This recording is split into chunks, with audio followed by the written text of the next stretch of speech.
বুঝছি, তুমি কি এখানেই থাকো? হ্যাঁ হ্যাঁ, আমি তো এখানেই থাকি।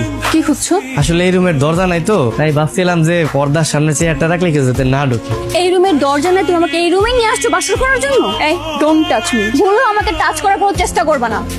মা, তুমি এখানে? আমি একটু ছাগলটা তোকে ঘরের কোনায় বাইন্দা রেখেছি, তোকে ঘরটা তো একটু বড় আছে। তুমি বাসর ঘরে কি আমি ছাগল নিয়ে ঘুমাবো? তুমি এখানে শুচ্ছো কেন? ঘুমানোর জায়গায় ঘুমাবো না, কই ঘুমাবো? তোমার মা ছাগলের জন্য যে জায়গা রেখেছে সেই জায়গায় গিয়ে ঘুমাবা। যাও রায়হান, তাড়াতাড়ি আসো, লেট হয়ে যাচ্ছে।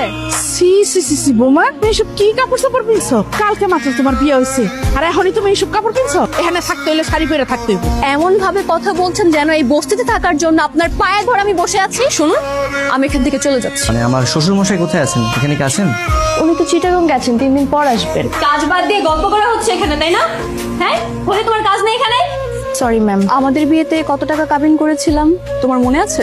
10 লাখ টাকা। আমি তোমাকে বিয়ের আগে বলেছিলাম যে বিয়ের পর আমি আমার বাবার বাড়িতে থাকবো, কিন্তু তুমি তোমার মার কথা শুনে আমাকে এখন পর্যন্ত সেই বস্তিতে রেখেছো। তুমি কি বলতে চাচ্ছ? তোমার জন্য আমার মাকে আমি ফেলে দিব? আমার মা কষ্ট করে এতদিন আমাকে বড় করেছে, আর গতকালকে তোমাকে বিয়ে করে আজকে আমার মাকে ফেলে আমি তোমার সাথে চলে যাবো? বাহ বাহ বাহ।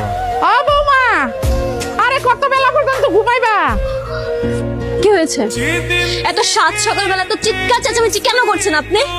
বেলা বাইজা গেছে 8টা, আর এটা তোমার কাছে 7 সকাল? হ্যাঁ, কি এত বেলা পর্যন্ত ঘুমাই থাকলে চলবো?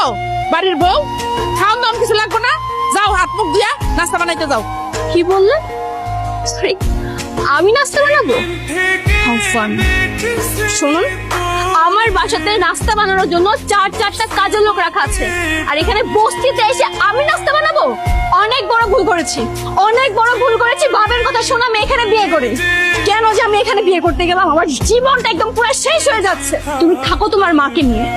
দাঁড়াও দাঁড়াও। সোনা পাখিটা আমার, প্লিজ রাগ করো না তো। শোনো, আমি তো খুব কৌশল করে রায়হান আর রেখার বিয়ে দিয়েছি, যাতে করে কোনো টাকা পয়সা খরচ না হয়। এই জন্যই তো কাউকে কিচ্ছু বলিনি। নাও। চৌধুরী সাহেব, বাহ, আমাকে ফুসলে ফাসলে বিয়ে দিয়ে এখন তুমি অন্য মেয়ের সাথে এখানে বসে বসে ফুর্তি করছো? না না না মা, তুই আমার কথা তো শোন মা। একদম চুপ। তোমার মতো নোংরা মানুষের মুখে মা ডাক একদমই মানায় না। কি ব্যাপার, এত স্ট্রং মেয়েও কান্না করে? আমার সব শেষ হয়ে গেছে রায়হান। শেষ হয়ে গেছে মানে? বাবা আমার সাথে প্রতারণা করেছে। আচ্ছা, কি হয়েছে আমাকে একটু খুলে বলো তো। আমি তোমার সাথে থাকতে চাই। তুমি শুধু ওই বস্তিটা ছেড়ে আমাকে একটা রুম ভাড়া করে দিলেই হবে, প্লিজ। আচ্ছা, তা না হলে আমি রুম ভাড়া করলাম, সমস্যা নেই, কিন্তু তুমি তো আমাকে তো পছন্দ করো না।